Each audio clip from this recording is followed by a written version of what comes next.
শীতো রে অনুখানে হেরা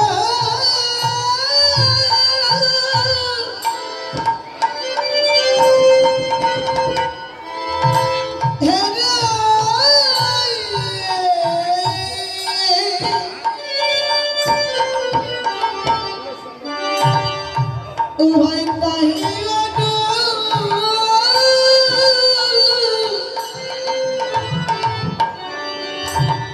শীত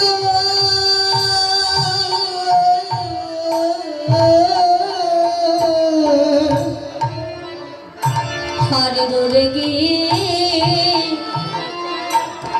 মোরলি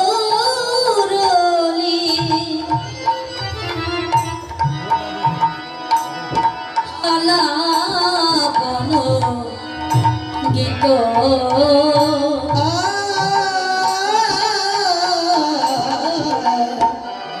দূরে গিয়ে মোরলি আলাপন গীত কানাই তোর বাসি কেন উপবাসী ও কানাই তোর বাসি কেন উপবাসী ওই রাধা নামে সাধা বাসী ভাই তোর বাসি কেন উপবাসী ওই রাধা নামে সাধা বাসী বাসী কেন উপবাসী ওই রাধা নামে সাধা বাসী তোর বাসী কেন উপবাসী রাধা নামে সাধা বাসী বাসী কেন উপবাসী রাধা নামে সাধা বাসী বাসী কেন উপবাসী ও আরে গেলো ও মোরলি আলাপন কানা ও কানা কিরে কানাই হ্যাঁ রে ভাই কানা কেমন করে ধুলায় গড়াগড়ি যাচ্ছিস কথা বলছিস না হ্যাঁ রে একবার তাকিয়ে দেখ এই যে তো হাতের বাঁশি যে বাঁশি সদা সর্বক্ষণ রাধা রাধা বলে ডাকে আরে বাঁশিতে তোর ধুলায় গড়াগড়ি যাচ্ছে তোর বাঁশি যাস উপবাসী রাধা বলে আর ডাকবি না ও কানাই আরে কথা বল কানাই কানাইয়ের কোনো সারা শব্দ নেই আসিতেছে মানে ইন্ডিয়া এমনই ভাবে বিভোর হয়ে আছে কোনো কথাই নেই মুখে ভাষা নেই কথা নেই আসবি ওটা দেখেছিলি ওটার দিক দিয়ে বাড়াবে বারবার কানাই কানাই বলে ডাকছে কানাইয়ের কোনো সাড়া নেই বাবা ভালোবাসার প্রিয় মানুষটির কাছে যখন কেউ আসে বা কেউ যায় ভালোবাসার প্রিয় মানুষটিকে বারবার যদি কথা বলে সে যদি কোনো উত্তর না দেয় এটা কি ভালো লাগবে ভালো লাগার কথা নয় কারণ আমি ওর জন্য এই জায়গায় আসলাম ওকে ভালোবাসি বলে ওর কাছে আসলাম ওকে ভালোবাসি বলে ওর জন্য আমি সব কিছু ফেলে রেখে ওর কাছে আসলাম অথচ ওই আমার সঙ্গে কথা বলছে না এই যে অন্তরে একটা বিরহ কষ্ট দুঃখ আমি যার জন্য ঘর ছাড়লাম সেই আমার হলো না শুভর কাজ কানা তুই কি কথা বলবি না আমার সঙ্গে ভাই কানাই রে করে মরবে না কহ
মুখ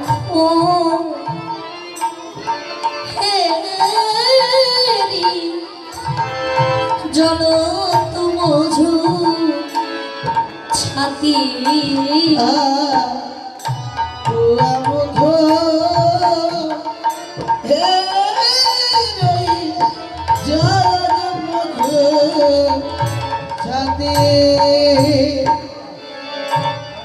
একবার কি হয়েছে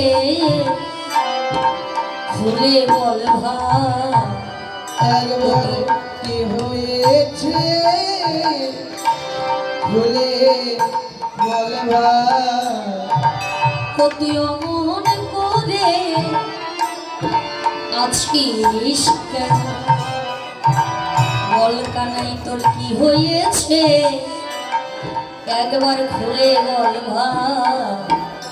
তুই এমন করে আছিস কেন? তোর কি হয়েছে ভুলে বল ভাই, তুই অমন করে আছিস কেন? তোর মলিন বদন ভালো লাগে না। কি হয়েছে ভুলে বল, তোর মলিন বদন ভালো লাগে না। কি হয়েছে ভুলে বল, কি হয়েছে ভুলে বল। কানাই ও কানাই মরমে না কহ কাহে প্রাণ সাংঘাতি। মরম অর্থাৎ মন, আমার মরমের সখা, সাংঘাতি অর্থাৎ সখ। মরমের সখা কানাই একবার খুলে বল, তুই কথা বলছিস না তবে শোন। তুয়া মুখে হেরি তোর এই মলিন বদন দর্শন করে জলত মধু ছাতি, ছাতি অর্থাৎ বক্ষ, মধু অর্থাৎ মন। আমার বক্ষে যেন আগুন লেগেছে। হ্যাঁ রে, আগুন জ্বলছে তোর বুকে, আর ওই আগুনের তাপ যেন লাগছে আমার বুকে। একবার খুলে বল তোর কি হয়েছে, কথা বলছিস না কেন? আমার মরমের সখা কানাই। এই যে বাবা, এই জায়গায় মাইকটি কথা, মরমের সখা হলো শুভ। এই মরম কথাটা কেন আসলো? আমার কানাইয়ের তো অনেকগুলো সখা, শ্রীরাম দাম, বসুদাম, মধুমঙ্গল, সুবাহু, মহাবাহু, মহাবল ইত্যাদি অনেকগুলো সখা। তো এতগুলো সখার মধ্যে এই সুবল সখা মরমের সখা হলো কেন? সুবল সখা মরমের সখা কেন হলো? রিমন যাই একটু চলে সেই জায়গায়। এই শুভ পূর্বজন্মে ছিল তরণীশেন, বিভীষণের পুত্র তরণীশেন, তাই না? অনেকেই জানে বা ভালো। তো বিভীষণের পুত্র তরণীশেন, বিভীষণ কার পক্ষপাতী মা? হরিব কার? রাবণের না রামের? হরিব রাক্ষস কুলে জন্ম, তথাপিও রামের পক্ষ। তো এই বিভীষণের পুত্র হলো তরণীশেন।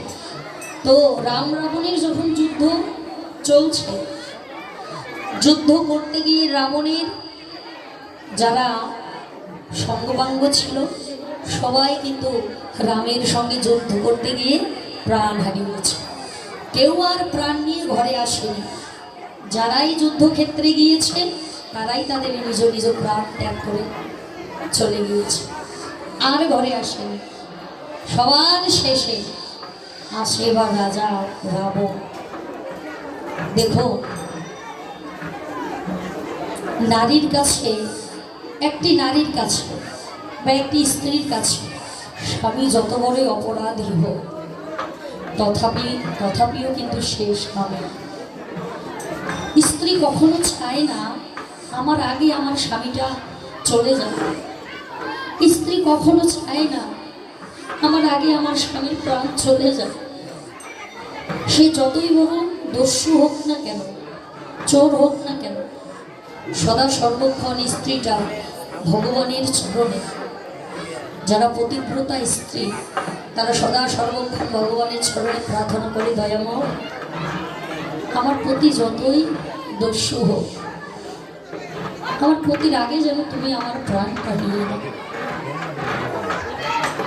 যারা পতিব্রতা স্ত্রী তারা সদা সর্বক্ষণ ভগবানের কাছে এটাই চায়। তো মন্দাদরী, রাবণের স্ত্রীর নাম হচ্ছে মন্দাদরী, তিনি পতিব্রতা সতী নারী, বসে বসে কাঁদছে যে প্রভু রামচন্দ্রের সঙ্গে যারাই যুদ্ধ করতে যায় তারাই প্রাণ হারায়, কেউ আর ঘরে ফিরে আসে না। তো মন্দাদরী বসে বসে কাঁদছে। এমন সময় ওই ছোট্ট তরুণী বালক পাশে এসে বলছে, বড় মা, ও বড় মা, তুমি অমন করে নয়ন জল ছেড়ে দিয়ে কাঁদছো কেন? তোমার কি হয়েছে একবার বলবে? মন্দাদরী বলছে, খোকা তুই ছোট্ট বাবা, কেন এই কথা আমার কাছে শুনতে চাস? যা তুই ঘরে যা। বলছে, বড় মা বলো না, একবার বলো না তোমার মনে কি হয়েছে, একবার আমাকে বলো। ছোট হোক মা, শুনতে চাইছি। মন্দাদরী বলছে, খোকা সবাই প্রভু রামচন্দ্রের সঙ্গে যুদ্ধ করতে গিয়েছে, সবাই প্রাণ হারিয়েছে, কেউ আর ঘরে আসেনি। এবার যাবে তো জেঠুমশাই, তোর জেঠুমশাই যদি যা, সেও তো আর ঘরে ফিরে আসবে না রে। মন্দাদরী কাঁদছে, এবার আমার স্বামী যদি যায়, সেও তো আমার প্রভু তাতে প্রাণ হারাবে, আর তো এই রাজ্যে ফিরে আসবে না। কাঁদছে। তরুণী বলছে, বড় মা, ও বড় মা, আমি যাবো যুদ্ধক্ষেত্রে। মন্দাদরী বলছে, খোকা তুই ছোট্ট বালক, অমন কথা বলতে নেই। এমন সময় রাজা রাবণ এসে বলছে, যুদ্ধ করতে যেতে চাস? হ্যাঁ রে, তোর মা তোকে যেতে দেবে? তোর পিতা তো আগেই চলে গিয়েছে, এবারে তোর মা তোকে যেতে দেবে?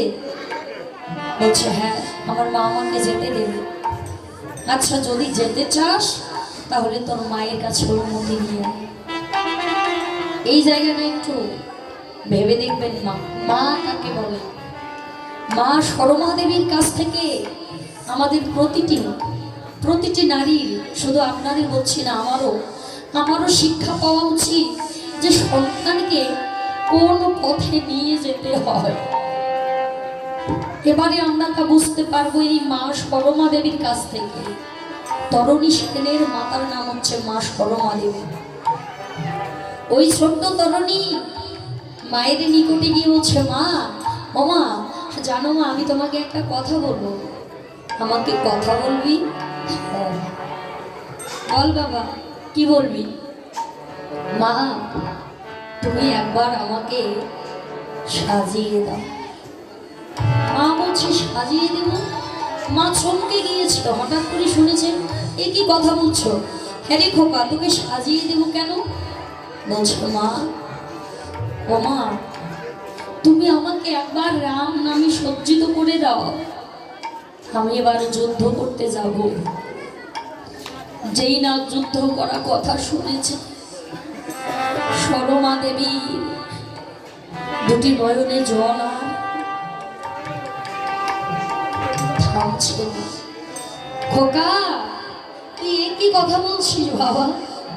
তুই যুদ্ধ করতে যাবি?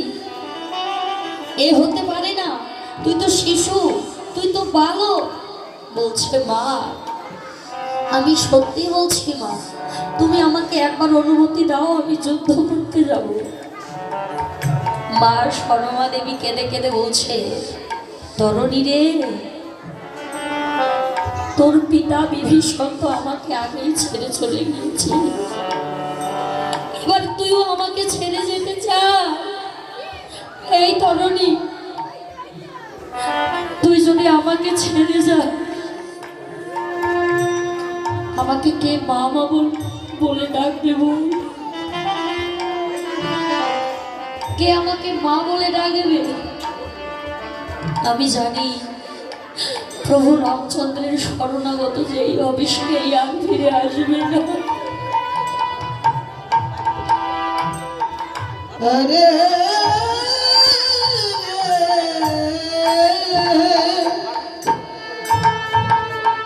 যেগুলো গান করছো আর গান করছো নাকি দেখি।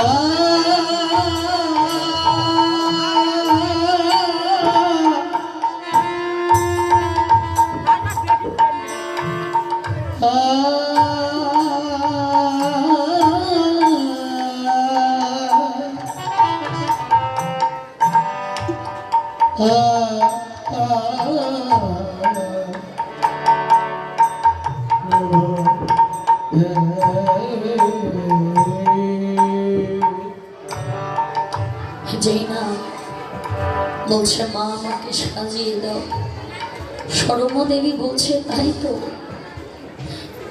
আমি তো আমার খোকাকে আমার করে ধরে রাখতে পারবো না। আমার খোকা তো মন্দ বলেনি, আমার খোকা তো ঠিকই বলেছে। কারণ প্রতিটি মা চায় সন্তান যেন সুপথে চলে যায়, সন্তান যেন ভালো জায়গায় যায়। মা সরমা দেবী বলছে খোকা আমি তোকে সাজিয়ে দেব বাবা, আমি তোকে সাজিয়ে দেব। শত দুঃখ কষ্ট বুকের মধ্যে চাপা দিয়ে খোকাকে সাজাই দিচ্ছে। গোটা অঙ্গে প্রভু রাম নাম লিখে সাজিয়ে দিলেন। জয় শ্রীরাম জয় শ্রীরাম জয় শ্রীরাম, এই রাম নামে ধরণী সেনে সর্ব অঙ্গ সাজিয়ে দিল। এবার সাজিয়ে দিয়ে অপলক দৃষ্টিতে ওই খোকার দিকে তাকিয়েছে। আমার খোকা প্রভু, প্রভুর নিকটে গেলে আর তো ফিরে আসবে। ওই ছোট্ট তরুণীও জানে আমি গেলে আর কোনোদিন পায়ের নিকটে আসবো না। তরুণী বলছে মা আমি তো প্রভুর সঙ্গে যুদ্ধ করতে যাব, যাওয়ার সময় আমি তোমার ওই শ্রীচরণে একবার প্রণাম দিতে চাই মা। আমি আর তোমার চরণে হয়তো প্রণাম দেওয়ার সময় পাবো না, তাই যাওয়ার বেলা আমি তোমার ওই শ্রীচরণে একটা প্রণাম দিতে চাই। যেই না তরুণী মায়ের চরণে প্রণাম দিতে গিয়েছে, মা সরমা দেবী নিজ হস্ত মস্তকে রেখে বলছে তরুণী রে, তরণী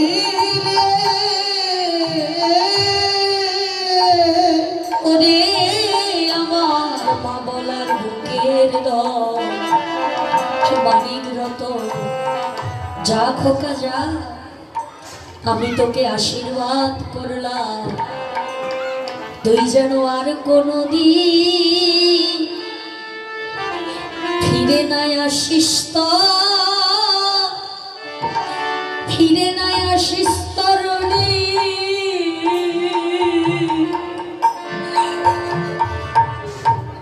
তরণী রে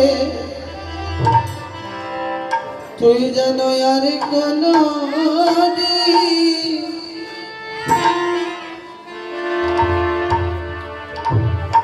ফিরে না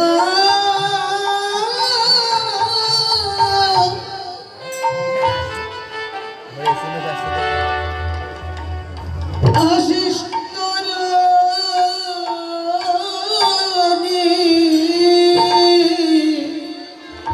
আমি তোকে এই আশীর্বাদ,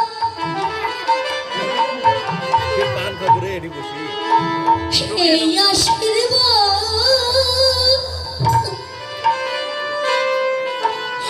করিলাম তরুণী রে, তুই যেন আর না ফিরে আসিস তরুণী।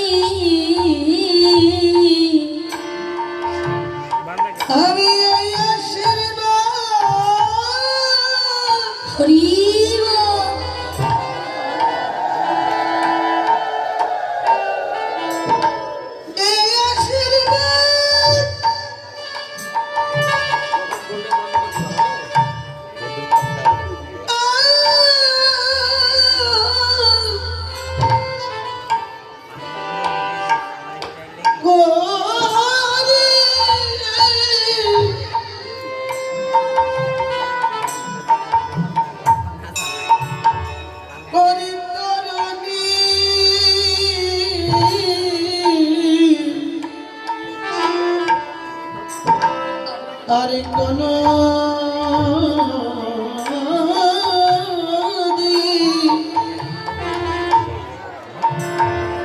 তুই ফিরে না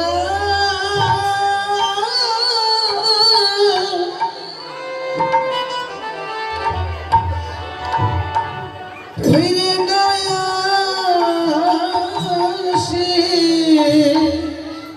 যেন প্রভুর সেবা লাগিতে পারিস। যেন প্রভু সেবায় সেবাই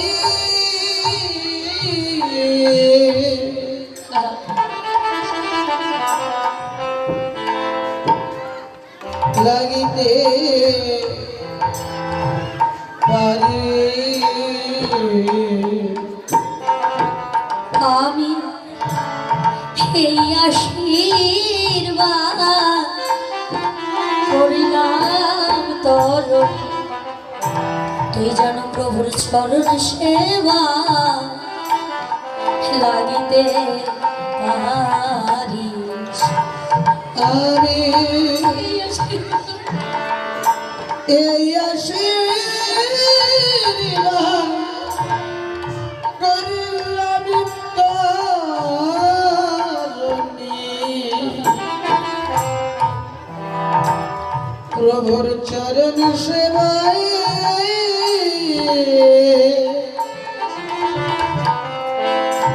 লাগিতে পারি। তুই যেন রাক্ষস কুলে না আর ফিরে আসিস, প্রভুর স্মরণ সেবায় লাগিতে পারিস। প্রভুর স্মরণ সেবায় লাগিতে পারিস। রাক্ষস বলে না আসে, তুই যেন ফিরে না আসে। তরুণী যা খোকা, আমি তোর মা হয়ে তোকে আশীর্বাদ করলাম, তুই যেন কোনোদিন আর এই রাক্ষস কুলে ফিরে না আসিস, তুই যেন আমার প্রভুর চরণ সেবায় লাগতে পারিস। যা খোকা, আমি তোর মা হয়ে তোকে আশীর্বাদ করি। তাহলে দেখো মা কাকে বলে। মায়ের কাছ থেকে অনুমতি নিয়ে তরুণী চললে প্রভু রামচন্দ্রের কাছে যুদ্ধ করবে। যুদ্ধক্ষেত্রে গিয়ে প্রভু রামচন্দ্রকে ডাকছে, কোথায় রামচন্দ্র, এসো আমার সঙ্গে যুদ্ধ করো। হ্যাঁ, শত্রু কিংবা শত্রু কবল এসেছে, যুদ্ধ করবে, ডাকছে, কোথায় রামচন্দ্র, এসো আমার সঙ্গে যুদ্ধ করো। প্রভু রামচন্দ্র দূর থেকে দর্শন করে বলছে, তুমি তো একটা ছোট্ট বালক, তুমি শিশু, তোমার সঙ্গে যুদ্ধ করতে নেই, তুমি ঘরে ফিরে যাও, আমি তোমার সঙ্গে যুদ্ধ করার জন্য এসেছি, ঘরে ফিরে যাওয়ার জন্য নয়, এসো আমার সঙ্গে যুদ্ধ করো।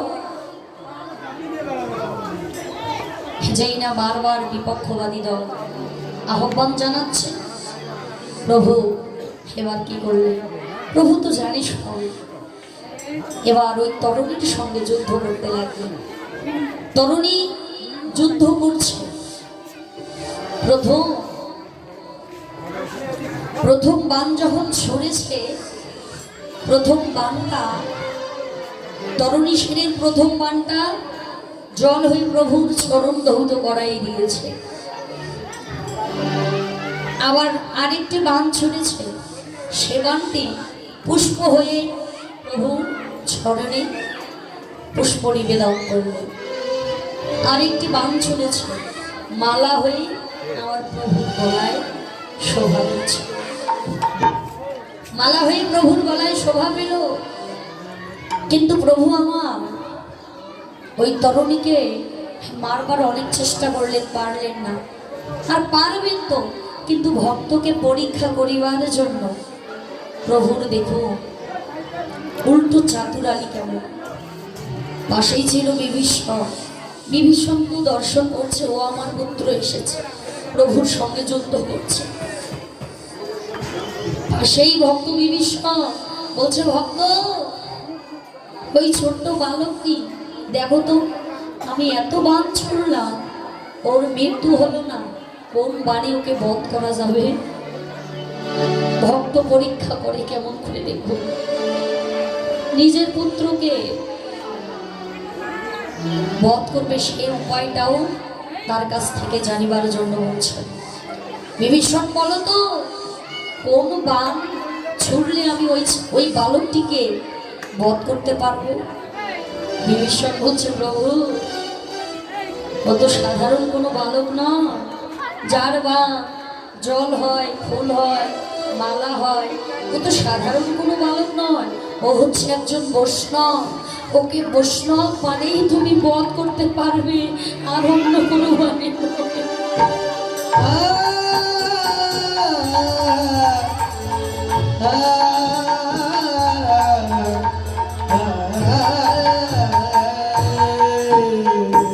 যেই না বৈষ্ণব বাণটি প্রভু আমার ছুঁড়েছে, তরণী সেনের মস্তকটি পড়লো একদিকে, আর এই ধরাটা পড়লো একদিকে।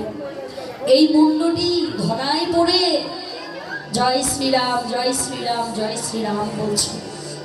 যেই না জয় শ্রীরাম, জয় শ্রীরাম বলছে, প্রভু আমার আর দূরে থাকতে পারলেন না, পাশে নিয়ে ওই কাটা মুন্ডটিকে বক্ষে জড়িয়ে ধরে কাঁদছে। ভক্ত, আমি আগে যদি জানতাম তুমি আমার ভক্ত, মৃত্যুর পরেও যার বদনে জয় শ্রীরাম, জয় শ্রীরাম নাম উচ্চারণ হয়, এ তো সাধারণ কেউ নয়, এ তো আমারই ভক্ত। আমি যদি জানতাম তুমি আমার ভক্ত, আমি তো তোমাকে কোনোদিন বধ করতাম না ভক্ত। পাশে বিভীষণ ওই কাটা মুন্ডটির পাশে গিয়ে কাঁদছে। যেই না কাঁদছে, প্রভু রামচন্দ্র বলছে, বিভীষণ তুমি এই বালকটিকে চেনো? বলছে, প্রভু ও অন্য কোনো বালক নয়, ও আমারই পুত্র তরণী সেন। যেই না তরণী সেন বলে আরো বেশি করে কাঁদছে, প্রভু বলছো তাহলে তোমার পুত্র এই বলে তুমি কাঁদছো? বিভীষণ বলছে, না প্রভু, আমার পুত্র বলে আমি তো কাঁদছি না। আমি কাঁদছি কেন জানো? আজ হইতে আমি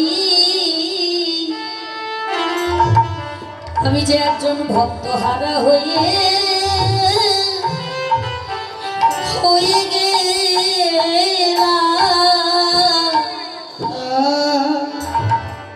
হইতে আমি ভক্তহারা হয়ে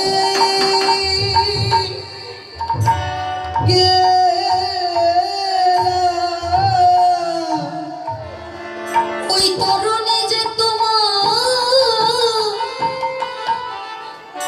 তোমার বড় ভক্ত ছিল, আমি যে একজন ভক্তহারা হয়ে গেলাম। ওরে তরুণী ভক্ত ছিল, আজ হইতে আমি ভক্তহারা হয়ে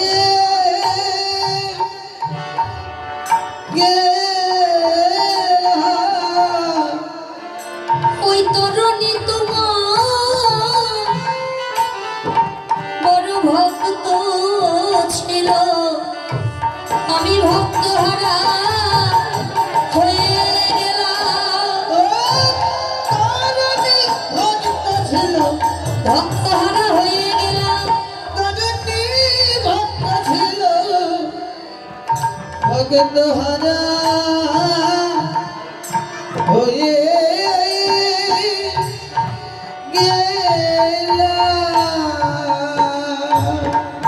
প্রভু রামচন্দ্র বিভীষণকে বলছে, বলো ভক্ত তুমি কি চাও? বলছে, প্রভু আমি কিছু চাই না, আমি চাই আমার পুত্র তরুণী সেন যেন তোমার সঙ্গ পায়, তোমার শ্রী চরণ পায়। প্রভু রামচন্দ্র বলছে, বিভীষণ তুমি তো ঠিক বলেছ, হ্যালো। কারণ মৃত্যুর পরেও যার বদনে সুমধুর বোধ, সে তো অন্য কেউ হতে পারে জয়দলের না। দেশ ভিডিও করবো হরে কৃষ্ণ। ইন্ডিয়াল কালার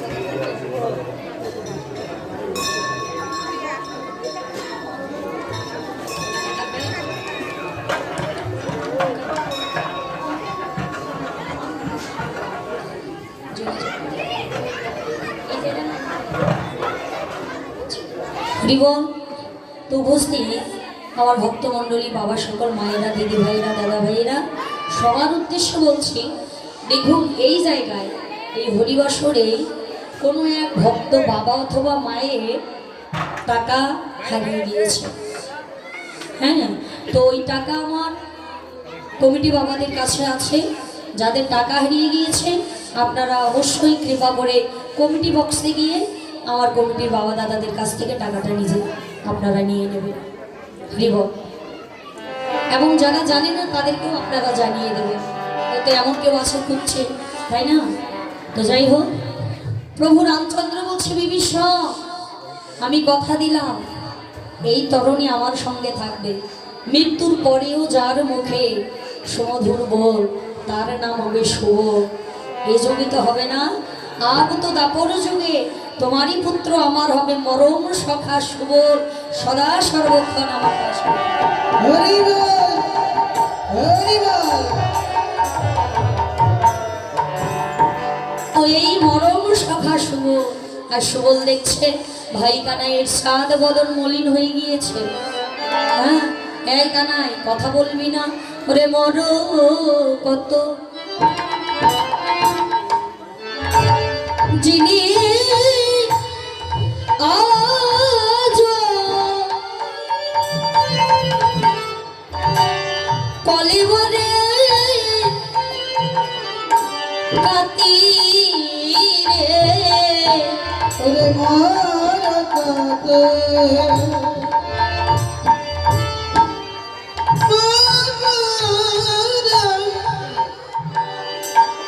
ওরে কালে মারা কাতি কো যাহা কইছে সয়ব ঝামর কুবলয় ভাতি সো হব ঝামর কুবলয় কুবলয় জাতি ভাইয়ের সাদ বদ মলিন হয়েছে, ভাইয়ের চাঁদে বদ মলিন হয়েছে। এমন মলিন বদন তো ভালো লাগে না, কানাইয়ের ছাদে বদ মলিন হয়েছে। এমন মলিন বদন তো ভালো লাগে না, চাঁদে বদ মলিন হয়েছে। ও তোর ছাদ বদ মলিন হয়েছে, মলিন বদন ভালো লাগে না, চাঁদে বদন মলিন হয়েছে, মলিন বদন ভালো লাগে। চাঁদে বদন মলিন হয়েছে, মলিন বদন ভালো লাগে না। কানা মরকত অর্থাৎ নীলা পাথর। নীলা পাথর দেখতে কিন্তু খুব সুন্দর মা। হ্যাঁ, তো নীলা পাথরকেও জয় করে মরকত যিনি আজ অর্থাৎ নীলা পাথরকেও জয় করে আমার ভাই কানাইয়ের চাঁদ বদন। আর সেই চাঁদ বদন শোক অবঝামর অর্থাৎ শো অবঝামর কুমলয় ভাতি, অর্থাৎ শুকিয়ে যাওয়া পদ্ম ফুলের মতো যেন আমার ভাইয়ের ছাদ বদন মলিন হয়েছে। হ্যারি কানাই, কথা বলছিস না কেন? এত করে জিজ্ঞাসা করছে, কানাইয়ের কোনো কথা নেই। কানাইকে যখন জিজ্ঞাসা করছে কথা বলছে না, শোল আমার কাঁদছে। ভাই একবার কথা বল, তোর মরমে কি হয়েছে? তুই যদি না বলিস তাহলে তো তোর মরমের কথা আমি বুঝতে পারবো না। একবার খুলে বল, পারলে আমি উপায় খুঁজবো। এবার কি করলে? হেরইতে নিরমল লোচন জোর, আর হেরইতে নিরমল লোচন জোর, তার গো যাহা কইছে রত হিয়া মোর। কোতহি কইছে গো লোকহে মা, একবার বল বল কানাই খুলে বল ভাই, বল কানাই খুলে বল ভাই, বল বল কানাই খুলে বল ভাই। বল কানাই খুলে বল ভাই, ও তোর মরমে এমন কি হয়েছে? বল বল কানাই খুলে বল ভাই। মরমে আমার কি হয়েছে? বল কানাই খুলে বল ভাই, কইছে গো যাহা কইছে গো রত হিয়া মোর। আর যাহা কইছে গো লোকহে মা, শুনইতে ওই শোনো সহচর বাণী, শোনাইতে ওই শোনা সহচর বাণী, আর শুনাইতে ওই শোনো সহচর বাণী। শোনাইতে ওই শোনা সহচর বাণী, আর সরি নিঃশ্বাস উল্টাও হলো পানি, সরি নিঃশ্বাস উদয় বাণী, আর সরি নিঃশ্বাস উল্টাও হলো পানি। সরি নিঃশ্বাস উদয় বাণী, সহচরের বদনে অর্থাৎ সুবলের বদনে কথা শ্রবণ করে সুবল যখন কাঁদছে, ভগবান তো কাঁদা বদন সহ্য করতে পারে না। এবার কি করলেন? শুনইতে ওই ছন সহচর বাণী, সুবলের উক্তি শ্রবণ করে কানাই জোরে একটা এরকম করে একটা নিঃশ্বাস ছাড়লেন। নিঃশ্বাস ছাড়ার পর দুটি কর অর্থাৎ হাত বক্ষে ছিল, নিঃশ্বাস ছাড়ার পর হাত যুগল মানে কর যুগল উল্টা হলো, ছড়ি নিঃশ্বাস উল্টা হলো পানি, পানি মানে হাত, হাত যুগল উল্টা হলো। এবার যখন সুবল বারবার জিজ্ঞাসা করলেন, হে কানাই আমার ছড়ি নিঃশ্বাস উল্টা হলো পানি, এতক্ষণ ধরে যেন ভাই কানাইয়ের বক্ষে সব কিছু জড়ো হয়েছিল, চাপা দেওয়া ছিল। যেমন নদীতে যদি বাঁধ দেওয়া যায়, নদীতে যদি বাঁধ দেওয়া যায় নদীর জল কি হয় মা? দেখবেন ভরাট হয়ে থাকে, তাই না? কিন্তু যখন বাঁধ ভেঙে দেবেন তখন কি হবে?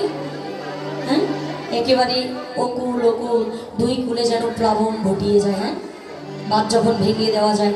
এবার কানাইয়ের বক্ষে যেন বাঁধ বাঁধা ছিল, যেই না সহচরের বদনে উক্তি শ্রবণ করেছে, হাত যুগল ছড়িয়ে নিল, বাঁধ ভেঙে দিল। এবার তার মরমের কথাগুলো বলবে, মরমের কথাগুলো বলবে, কিন্তু সুবল বুঝতে পারছে না। সুবল বলছে, কানা দূর অবগাহ মন রময় অভিলাষ, আর দূর অবগাহ মন রময় অভিলাষ,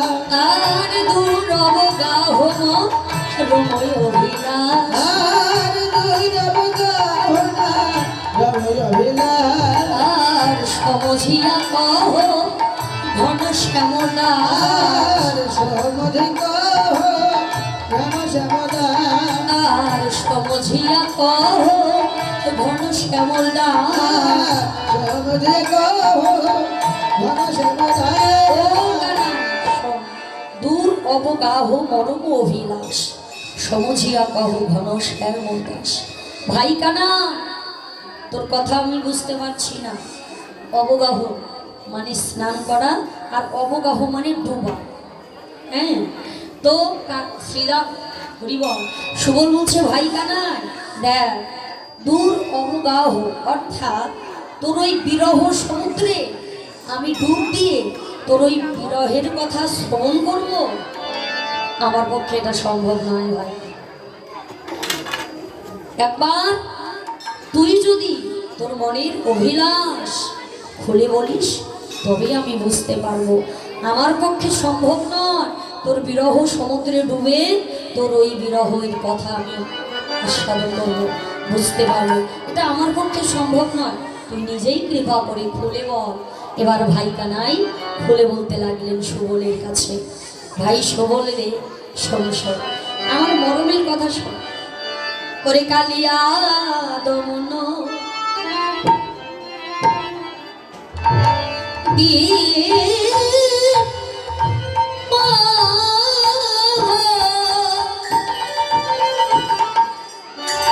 ওরে কালিন্দের কদম্ব ছাও ওরে কালিয়া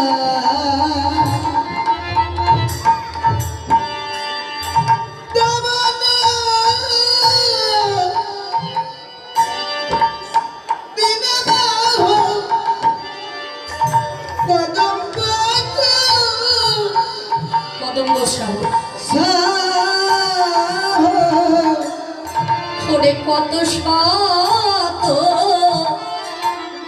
নব ব্রজ বালা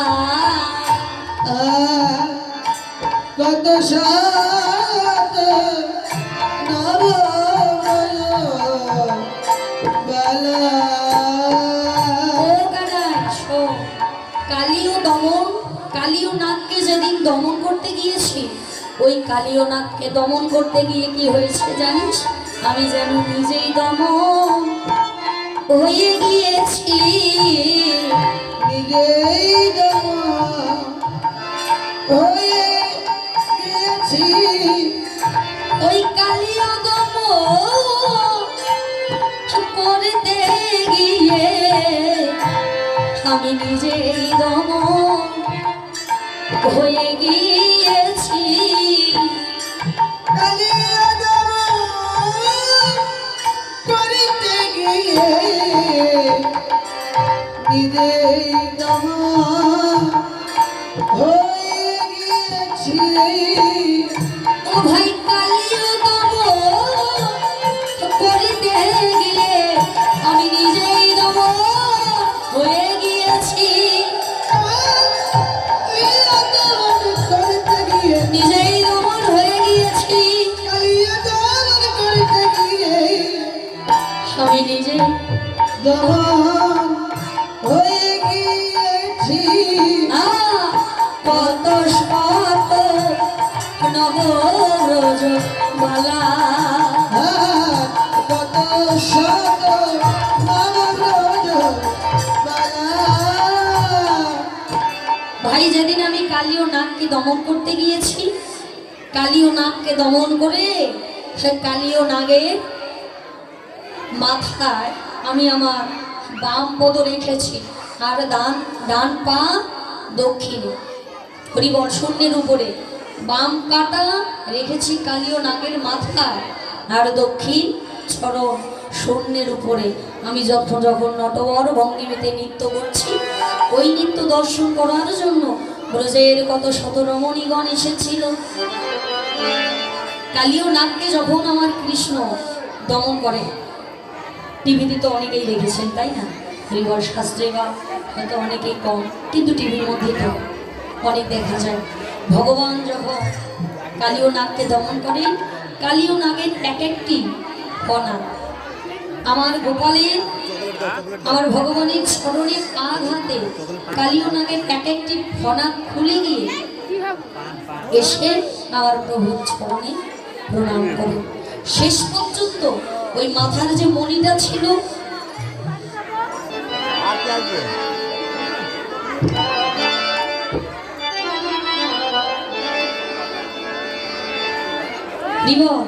তো শেষ পর্যন্ত মাথার মণিটাও এসে আমার প্রভুর চরণে প্রণাম করেছিল। তো এমন দৃশ্য ওই নটবর ভঙ্গিমিতে যখন নৃত্য করতে লাগলেন, ব্রজের যত ব্রজঙ্গনা সবাই ছুটে এসেছে, যারা সখাগণ সক্ষভাবে আমার ভগবানকে দর্শন করছেন, যারা যেমন মা যশোমতী বাৎসল্যভাবে দর্শন করছেন, যেমন রাধারানী সখীরা তারা মধুরভাবে আমার গোবিন্দকে দর্শন করছেন। তো সবাই এসেছিল, এক একজন এক এক ভাবে ভগবানকে দর্শন করছেন।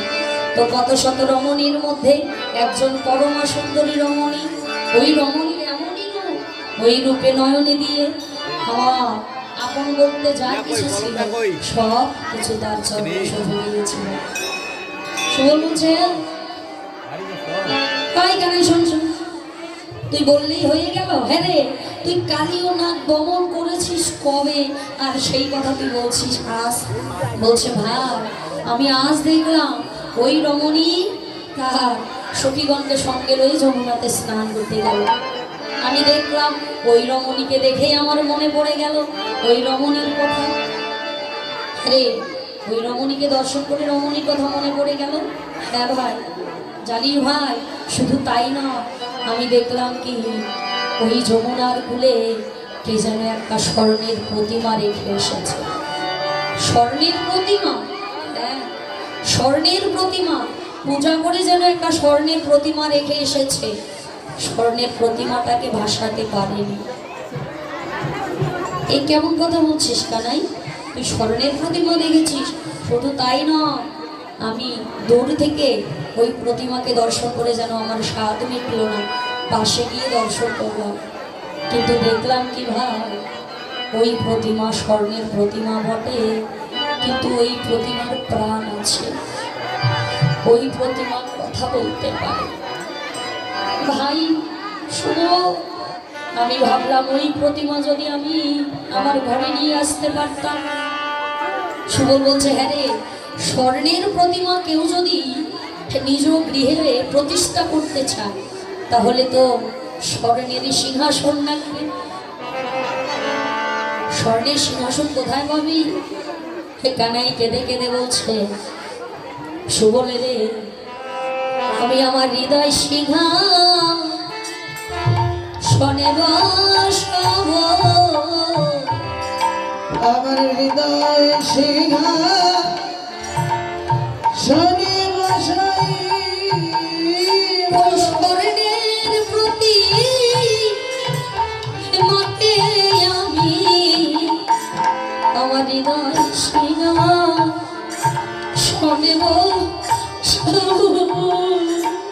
ওই স্বর্ণের প্রতিমাকে এই আমি হৃদয় সিংহাসনে বসাইব। তোর কাছে স্বর্ণের সিংহাসন নেই, তুই ওই স্বর্ণের প্রতিমাকে বাড়িতে নিয়ে গিয়ে তোর হৃদয় সিংহাসনে বসাবি, এটা না হয় মানলাম, তবে শোন কানাই, স্বর্ণের প্রতিমা চরণ ধোয়াইতে গেলে তার তো অভিষেক করাতে হবে। তো অভিষেক করাতে গেলে তো জল লাগবে, সপ্ত সমুদ্রের জল। তুই সপ্ত সমুদ্রের জল কোথায় পাবি? কানাই কেঁদে কেঁদে বলছে, সুবলে, আমার কাছে সপ্ত সমুদ্রের জল নেই, আমার কাছে কি আছে জানিস ভাই? আমার দুটি নয়ন গঙ্গা, এই নয়ন জলে আমি চরণ ধোয়াইব, নয়ন জলে ধোয়াইব। ওই স্বর্ণের প্রতিমা চরণ আমি আমার নয়নে জলে ধোয়াইব। শরীরের প্রতিমা চরণ আমি নয়ন জলে ধোয়াইব। ওই স্বর্ণের প্রতিমা চরণ আমি আমার নয়ন জলে ধোয়াইব। শরীরের প্রতিমা চরণ জলে ধোয়াইব, তোমার চরণ আমি আমার নয়ন জলে ধোয়াইব।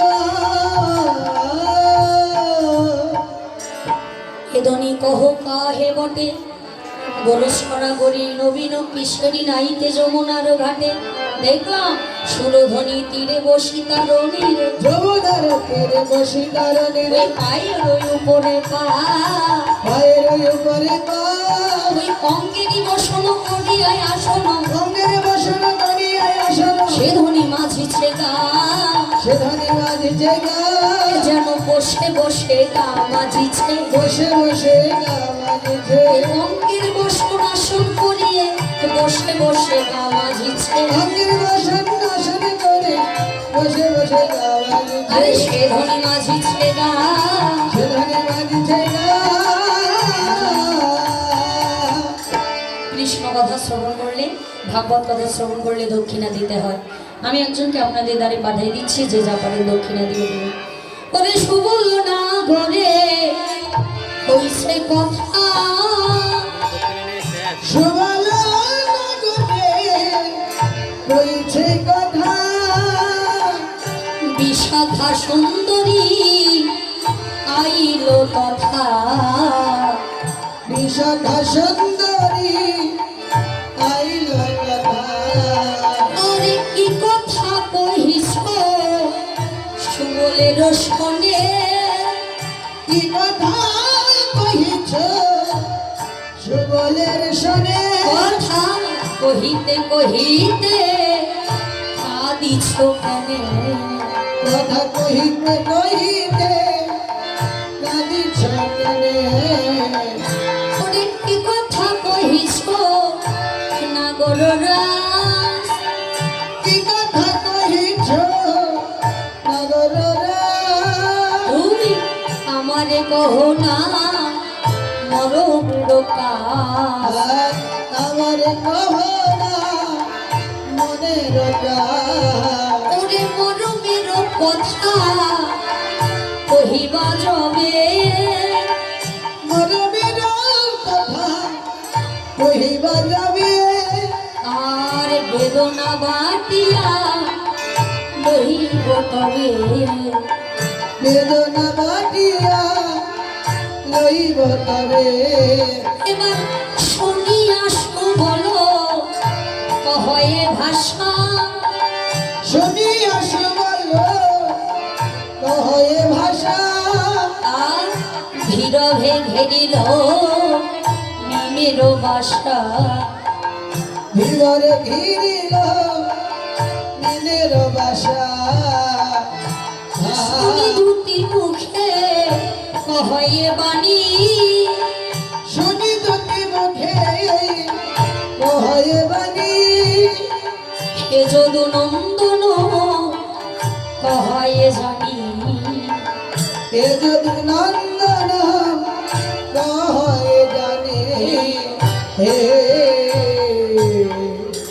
শুনিয়া সুবল কহয়ে ভাষা ধীর হবে ঘেরিল মিমের বাসা। সুবল নাগরের সঙ্গে যখন কথোপকথন হচ্ছিল, এমন সময় বিশাখা সখী এসে তাদের দর্শন করছে। নাগরকে বলছে, নাগর কি এমন কথা বলছো যে কথা বলতে বলতে তুমি কাঁদছো? একবার আমার কাছে খুলে বলো। হ্যাঁ, শুনিয়া সুবল কহয়ে ভাষা ধীরবে গেরিল মিমের বাসা। ধীরব যেমন জাল দিয়ে মাছ ধরবার জন্য চতুর্দিকে জাল ফেলে, ঠিক বিশাখা সখী কথার জালে সুবল এবং আমার গোবিন্দকে আটকালেন। বলো না গো, তোমার মরমে কি এমন কথা? তখন গোবিন্দ বললেন, রাধা রানীর কথা। বিশাখা বলছে, এই কথা? দাঁড়াও। বিশাখা চলে গেলেন রাধা রানীর কাছে। হ্যাঁ রাধে, তোর বধূ তোর দর্শনের অপেক্ষায় বসে আছে, চল চল, বিলম্ব করিস না, পরবর্তী লীলার সময় হয়ে গিয়েছে, অপরাধ মার্জিত করে দেবেন। হ্যাঁ, এবার রাধা রানীকে নিয়ে আসলেন যমুনার ঘাটে। আমার রাধা গোবিন্দের দর্শন হলো। করে জয় রাধে গোবিন্দ বলে জয় ধ্বনি দিল। রাধে গোবিন্দ বলে জয় ধ্বনি দিল জয় রাধে গোবিন্দ বলে জয় ধ্বনি দিল। জয় রাধে গোবিন্দ বলে জয় ধ্বনি দিল রাধা গোবিন্দের মধুর লীলা এখানে রহিল। গোবিন্দের মধুর লীলা এখানে রহিল। রাধে রাধা গোবিন্দ বল জয় রাধে রাধা গোবিন্দ বল জয় রাধে জয় রাধে জয় রাধে জয় রাধে জয় রাধে জয় রাধে জয় রাধে জয় রাধে জয় জয় জয় জয় রাধা গোবিন্দ জুগা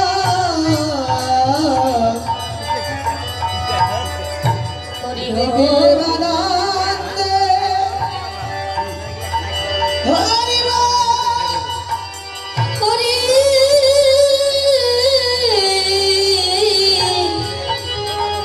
হরি বল হরি হরি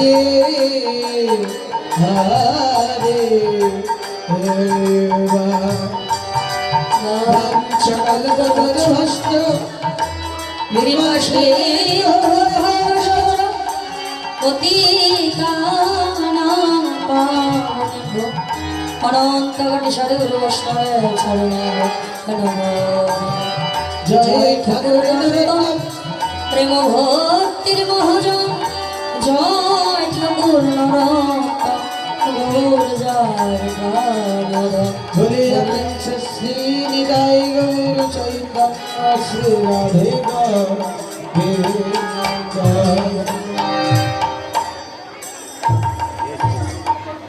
মনে হয় শেষ নয়